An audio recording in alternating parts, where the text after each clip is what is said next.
Have you ever had a moment where everything you worked for suddenly collapsed in front of you? That's exactly how I felt the day they called me into the office and told me I was being let go. No warning, no explanation that made sense, just a short conversation that left me staring at the floor, wondering how everything had changed so quickly. Walking out of the building, box in hand, I felt a mix of disbelief and heartbreak. It wasn't just the job I lost, it was the trust, the stability, the sense of purpose I had built over the years. It felt like someone had quietly pulled the ground from beneath me. My mind kept replaying every memory from my time there, the late nights, the passion I poured into my work, the belief that my effort mattered. And suddenly it felt like none of it had been seen. None of it had been appreciated. That day didn't just end a job. It started a journey I never expected. Before everything fell apart, I truly believed I had found a place where I could grow.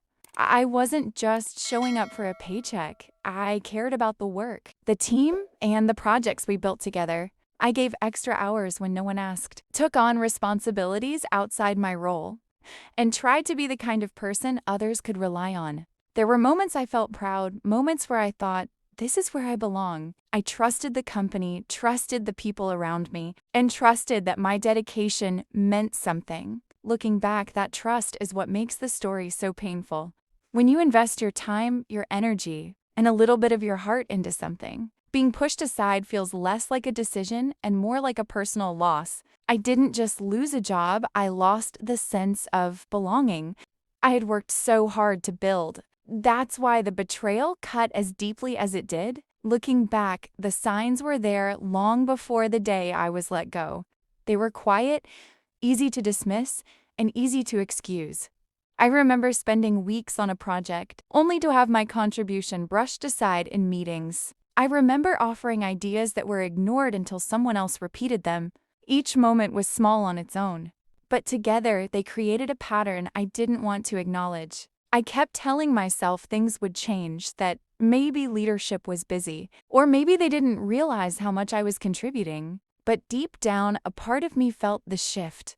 I felt myself becoming invisible in a place where I had once felt valued. The painful part wasn't just the lack of recognition, it was the slow erosion of trust. It's difficult when you give your best and still feel unseen. That feeling settled into my heart long before the final conversation. The firing didn't start the hurt. It only confirmed what I had feared all along. The day it happened felt strangely normal at first. I walked into the office with my usual cup of coffee, thinking I'd finish a report and maybe catch up on some tasks. But when I was asked to step into a small conference room, my heart immediately tightened. Something in the air felt final. They spoke gently, but every word still felt heavy. They said the decision had nothing to do with my performance. Yet they couldn't name a clear reason. It was a carefully softened explanation, but it didn't soften the sting.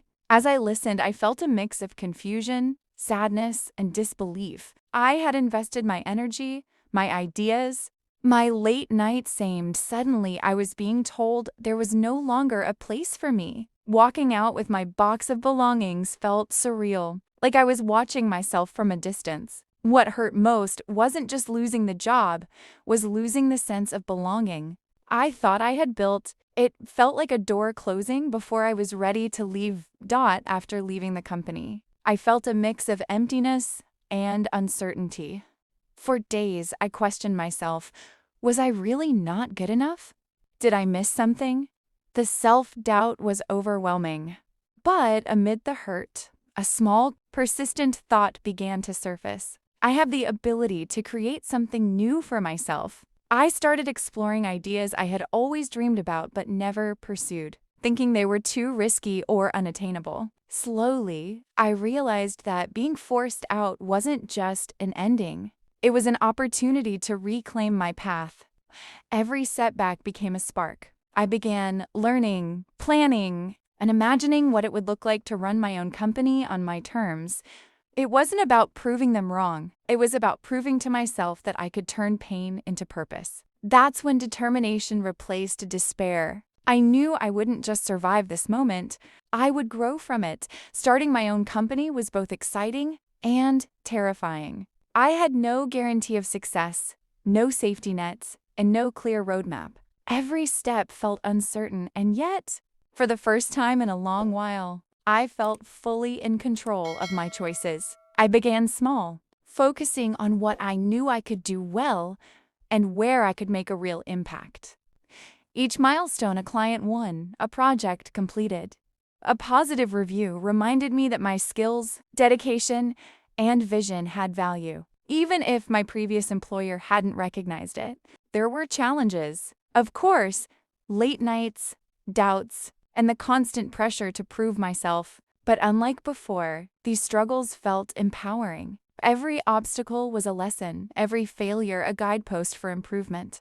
Bit by bit, I watched my efforts grow into something tangible, meaningful, and mine. I realized that resilience, self-belief, and hard work could transform a painful ending into a new beginning. Looking back, being fired unfairly was one of the hardest moments of my life, but it also became one of the most transformative. Losing my job felt like an ending, but it pushed me to find strength, clarity, and courage I didn't know I had. I learned that setbacks don't define us. How we respond does. Starting my own company taught me lessons about resilience, self-belief, and trusting my instincts.